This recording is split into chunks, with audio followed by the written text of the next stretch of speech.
watching the award-winning GHS-TV, a nationally recognized student television station.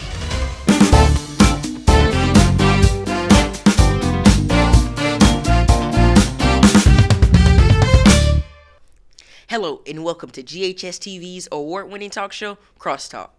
I'm Calvin Nicholson. Let's talk about you. What's going on in your life, whether it's at home or at school. Today's episode will discuss an essential topic that impacts students, parents, and educators across the nation: safety in our schools. With more frequent school shootings and threats, creating a secure learning space has become more important than ever.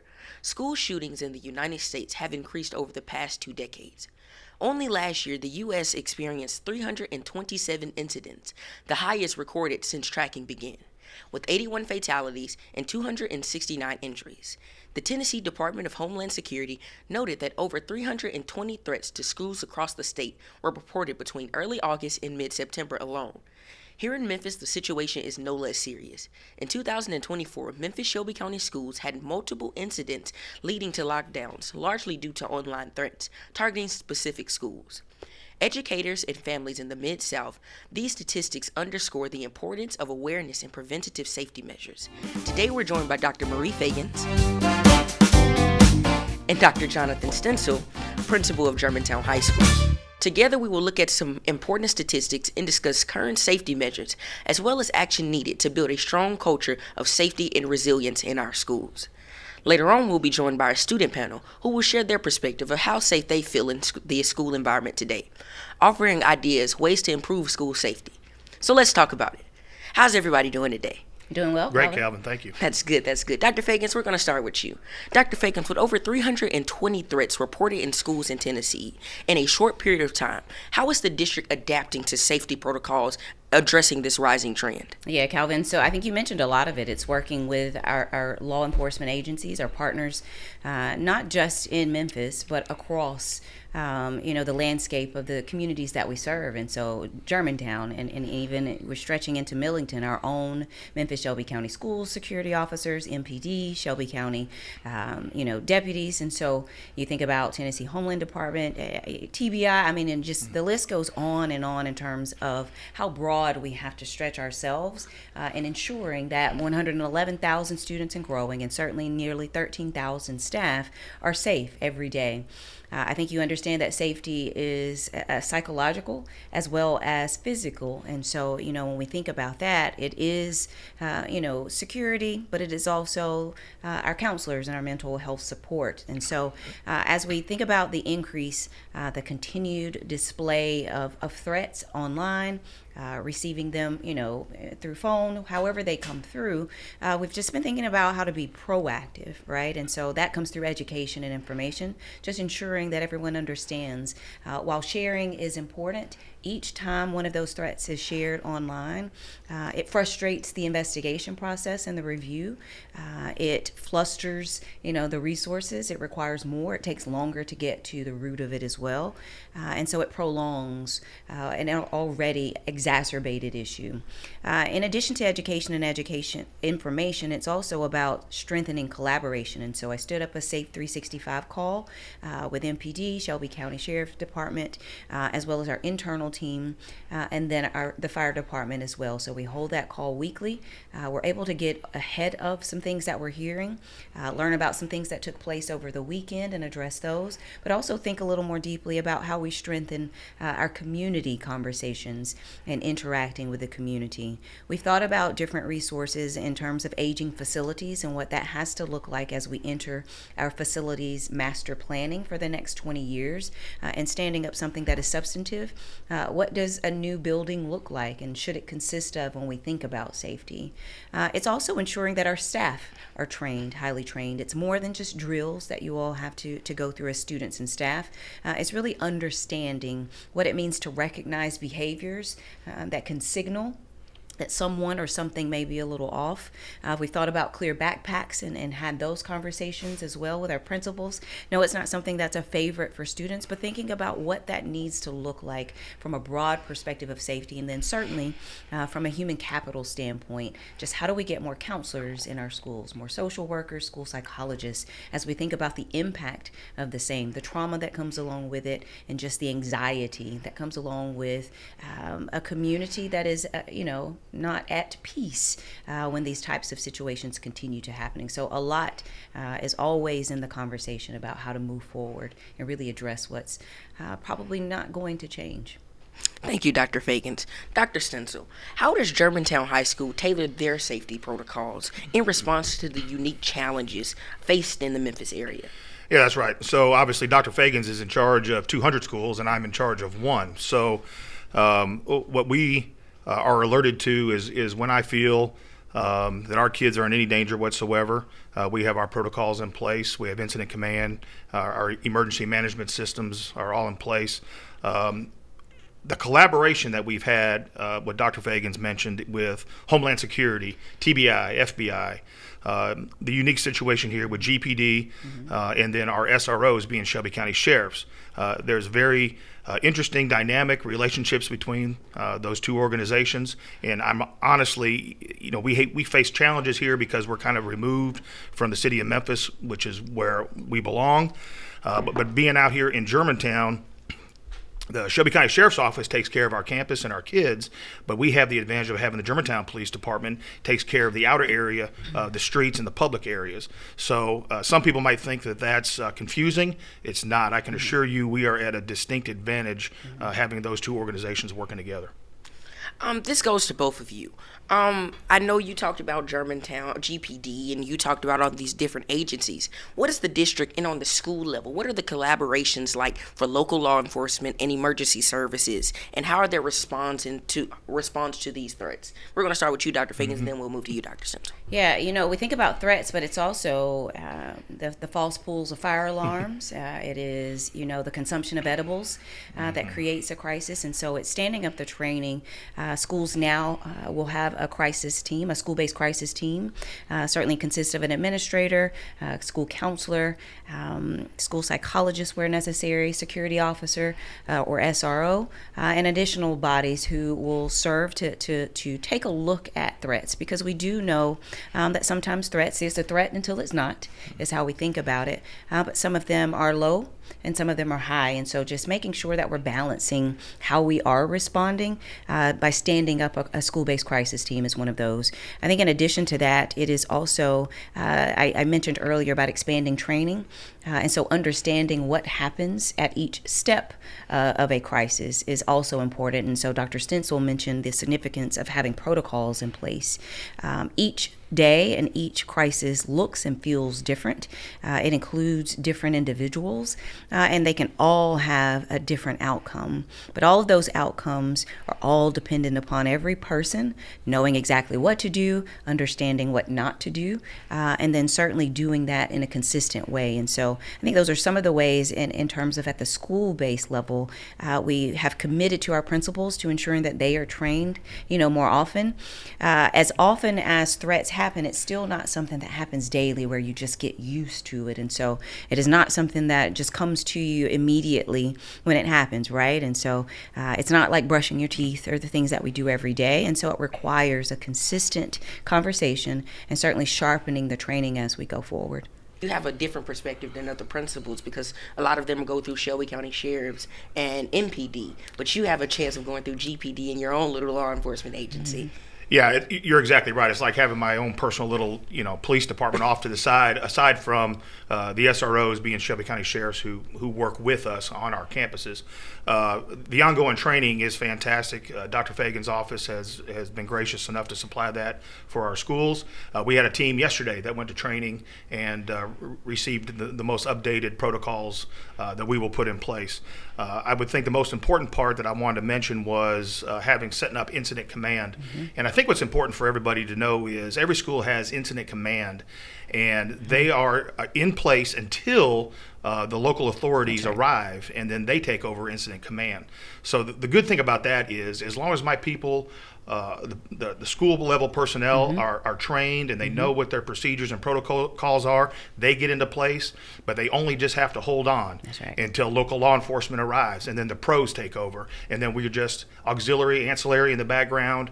We're on the peripheral, and we take care of the students at that particular time. And while we're on these policies, I want to ask you guys, starting with you, Dr. Feagins, and this does go to both of you. What was your mindset of the day that over all of your schools were starting to get threats? You oversee over 100 and something schools around the county. So what was your mindset? Because I heard that you said that you didn't know at first. So what was your mindset when you got the news that there were threats around all of your children and all of your schools and your staff members? Yeah, so the first question that I always ask is everybody okay? And okay is subjective, but I'm really meaning are there any physical injuries? Do we have any immediate threats? And so when the answer to that is no, then it becomes, well, how many are there? Initially, it started out with just being one school, and then it quickly went to 3, 5, 7. And so as I began to email just those 7, and then it spread, right? And so now when we're at 12, the conversation and the thoughts have to shift. As someone who has dealt with crisis and threats and the like for several years, I naturally go into a space of calm because I then understand that my decision making becomes incredibly impactful. One wrong move, wrong decision, and you impact not just thousands, but at this point it would become several hundred thousands of individuals. And so it is just getting all of the information as quickly as possible, but as accurately as possible. And so it takes too long for some, but it takes what it takes, right, before you communicate the wrong thing. Dr. Stencel, we want to go more to home. How was it for you? We know it was a phone call released and it came straight to your office. So how was it for you and your staff and your administrative staff? Yeah, so when we get a call, and the first thing that I think of is start at a different school, and I take into account the proximity to the school. Is there any immediate danger? And how does at what point will it affect me and my kids? And then an additional threat came out where our school was named directly. Well, at that point, it becomes very easy for me, and we go into lockdown. Lockdown, obviously, at the school level is really the most severe, if you will, way that we deal with the situation, and then we just keep everybody in place. Some of the wording that other people have heard, there's soft lockdowns. We're really not able to do a soft lockdown because we have 8 separate buildings here.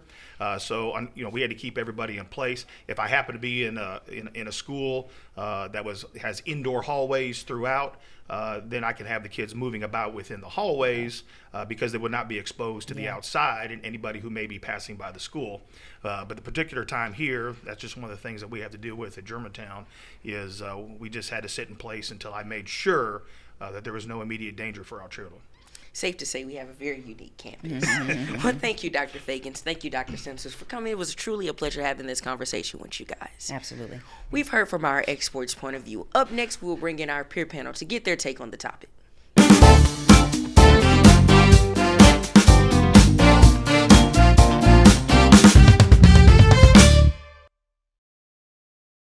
We're back with our Crosstalk student panel. And for today's student guests, we have Keith McWright and Jordan Coley. We've heard from our experts about what schools are doing to help with school safety. But I want to hear from you guys. What's your take on the issue? We're going to start with this first one. How do you guys feel in school today? Do you feel that this is a safe environment? We're going to start with you, Keith. Odd enough, I truly do think it's still a safe environment. Honestly, I genuinely do think that Germantown High School has a safe environment. I absolutely love it, especially with our officers here and how they take control of the school environment. And I want to ask this, do you guys think that the school district and this school in general is doing enough to keep us safe? Do you believe that the protocols are enough? I feel with anything, there's still work that can be done to improve. So even with the protocols, there could be some more that we could do to be more safer. Now, Jordan, how about you? I do. I agree with Keith. We can enhance the protocols within this school community and within our teachers, administrations, and staff. I want to ask you guys this. Is there anything that comes to mind when you think of school safety that the school could be doing better? And Jordan, I want you to answer this, and we're going to ask you, Keith. How do you feel? Do you think there's anything we can do? I would say enhance the lockdown drills, safety protocols, as well as any other drills such as tornado or earthquake, and including those such as what students need to do and what teachers need to have in advance placed for the students. Keith? I kind of second that. I know we have metal detectors. I don't personally think that there should be really of a use unless it is like a going threat. But other than that, I think we're doing a good enough job in keeping our schools safe. Now I want to ask you this, guys. Keith, you were here on our first Crosstalk episode where we talked about cell phone bans. Statistics show us that most online threats and the threats that schools have been receiving in Tennessee have come from online. Do you believe a cell phone ban would help with these threats? Keith, you were here to start us off. Absolutely not. I know a lot of people that says they had stories from back in the day where they used like different words in newspapers and mailed it to the school. So they'll find any way to try and mess up a student's day. And that's understandable.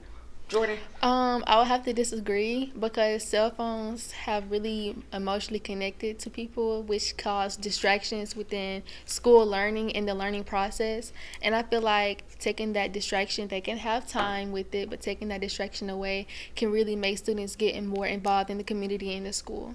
So now I want to push, we've talked about the brief of surface of cell phones. I want to talk about social media because most of these threats come from a story of someone saying what they're going to do. And of course it gets to administrators and students around the county almost now. So how do you think social media plays a big part in that? And what can be done as a student that you believe that can be done to just dial these threats down, even just a tad bit? Well, spread awareness first off. The people that may be making the threats, I mean, it is good to tell an advisor, tell your principal, your teacher, but also you can talk to the person themselves. It might be something they're going through, and just see what's going on, what you can do as a compromise, as a fellow student. Jordan? Definitely agree with Keith. Always talk to a friend or a parent about anything that's going on with social media, but there should be definitely limits within social media intakes. And that's understandable. Now I want to go a little bit more personal, guys. On the day of our recent threat, I know it was a lot of emotions were in the air. We were sitting in class. I believe it was fourth period. I had just saw you guys. We were sitting in class. It was just normal until it wasn't. But I want a detail of what was going through your mind. What was your mental at? And can you walk me through that fourth period and how long? Because we were in there all day. Yes. So, truth be told, coming into fourth period, I was kind of already over school. So, whatever happened, I was like, whatever. But, I have a business class, so we always have to log in to our computers, doing internet. And then, of course, it was a notification on my phone, and I saw the threat online. And I can remember I had a flashback from my 10th grade year when we had another threat. That one was more serious. So me having, remembering what happened before, it kind of was like, you know what? This might not be serious. I still took it serious, I kept quiet. I kept to myself. I kept informing myself and looking on the news. But, I also was like, I know it will get, I know this isn't real. But at the same time, we still need to, whoever's doing it, we need to report them. We need to let them know, this is not okay. The authorities should be here. And then, lo and behold, I did hear sirens. I did see the blue lights outside. So I knew, we were still safe even throughout the lockdown. And Jordan, I want your opinion on this because you did not have the experience that me and Keith had my freshman year, his sophomore year. So what was going through your head as one of the first lockdowns you witnessed here at Germantown High School? I was very calm about it. I wasn't nervous at all. I knew that our school security, and the SROs that had came down here at Germantown was going to safely protect us. I was getting quite a bit of information about what was going on, understand that I was safe while I was in the C office at the time. The administration and the staff in C office really made me feel comfortable in where I was, let me get some work in, and made sure that I was in a very calm and comfortable space with them. So you weren't even in a classroom, you were in C office. Yes, I was. That's cool to know. I want to thank both of you guys for coming out today and just giving your input and showing your support and your ideas of what we can do better here at Memphis-Shelby County Schools, and most importantly at Germantown High School. So thank you, Keith. Thank you, Jordan. As we wrap up today's Crosstalk discussion on school safety, it is clear that creating a secure environment is not just a priority, but it's a shared responsibility. Memphis-Shelby County Schools is committed to a comprehensive measurements that prioritize the well-being of every student, parent, faculty, and member of the school community. These efforts include improving faculty stronger communication channels and ongoing partnership with local law enforcement and local organizations to enhance school safety protocols. We would like to thank our expert guests, Dr. Feagins and Dr. Stencel, for sharing their valuable insight, and our student panel for their contributions. Your voice reminds us that school safety is about making sure everyone feels acknowledged, heard, and protected. Together, we will continue to work towards schools that are not only centered by learning, but centered by making sure everyone feels safe and secure. For more information on our programming, please check us out on the web at GHS-TV.org, where we're streaming 24 hours a day. You can also check us out on Facebook and Instagram. I'm Calvin Nicholson, and from all of us here at GHS-TV, thank you for watching Crosstalk, and I hope to see you again.